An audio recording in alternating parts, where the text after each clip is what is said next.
was actually just reading an article that says that 1/3, like 33% of millennial-age people, are now consider themselves unaffiliated with any religion.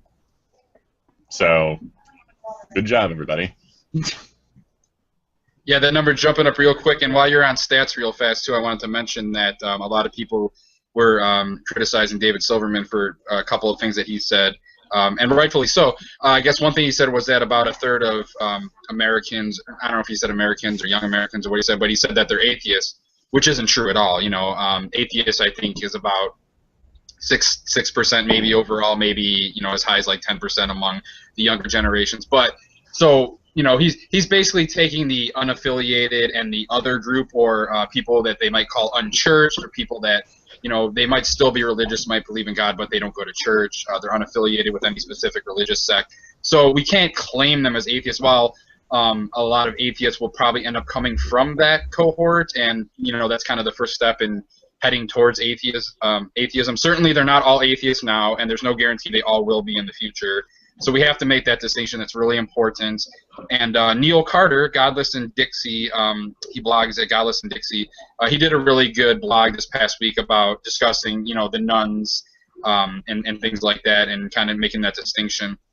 And the other thing that David Silverman said was that atheists are the most hated group in the United States, which I think I have to disagree with. Certainly polls have shown that we are distrusted and disliked, and that people have a lot of misconceptions about us. They rank us, you know, we're less trusted than any other, even Muslims. So basically, if you believe in any God, you're more trusted than an atheist in the United States. And, you know, there's been several different studies done in different ways that have shown this. But to say that we're the most hated group, I think, is going a bit too far. I don't know how you would necessarily gauge that or arrive at that. So I think. Well, let me ask you something. Yeah. If we go by Facebook statistics, I think that one of the largest hate groups on Facebook is the Freedom from Atheism Foundation. You can't. Unless you can direct me to another group that has far more people interacting and far more likes on it. Well, I pretty much agree that they are mostly a hate group because just the behavior that they engage in. You know, I've tried going over to that page before and actually having like civil discourse with them, and they just banned me from the page. They will flame people. They will take people that comment on their page and go to their personal profiles and pull up photos of them and their kids and their family, and then post them on their page, making disparaging comments while they ban that person so they can't respond, things like that. And they're just constantly dumping out propaganda, all the old cliches, and, you know, all the straw man arguments you could think of. So I don't know why Facebook allows them to continue, but whatever.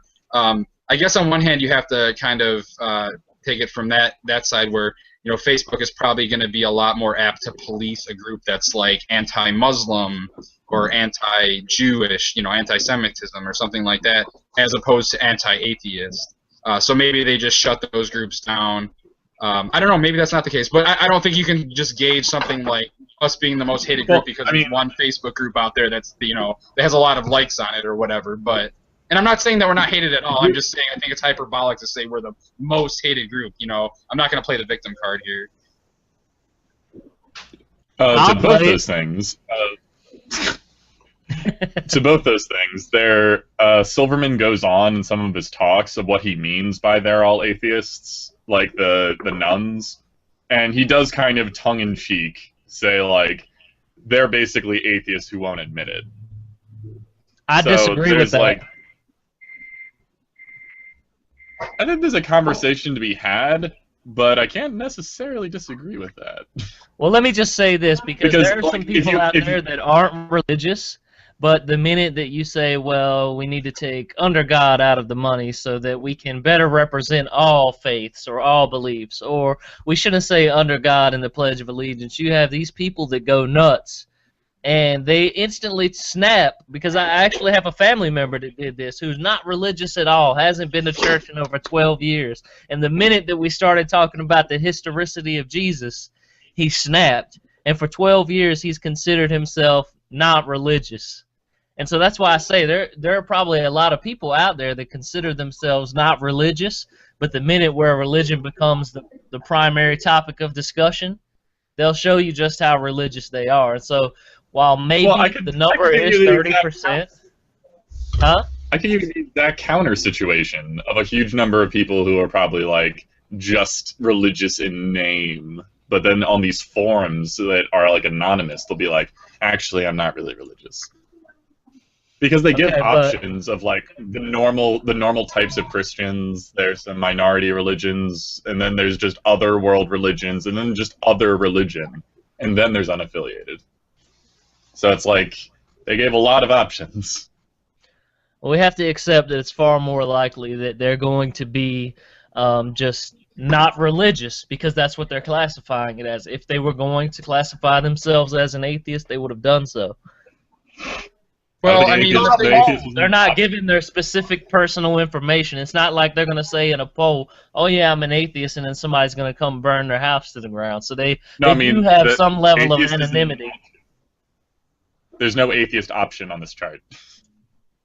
Well, that's the thing too. I mean, it's just with these labels, you know, people may not label themselves properly, or you know, it's tough, and that's the thing with atheism too. Is a lot of people don't want that label, even if it applies to them, because of all the stigma, or they don't understand what it means. They think that like agnostic is their position. They don't understand that they actually might be atheists. But, anyways, as far as David Silverman goes, like overall, I have a fairly favorable. The David Silverman thing, he's probably going too far.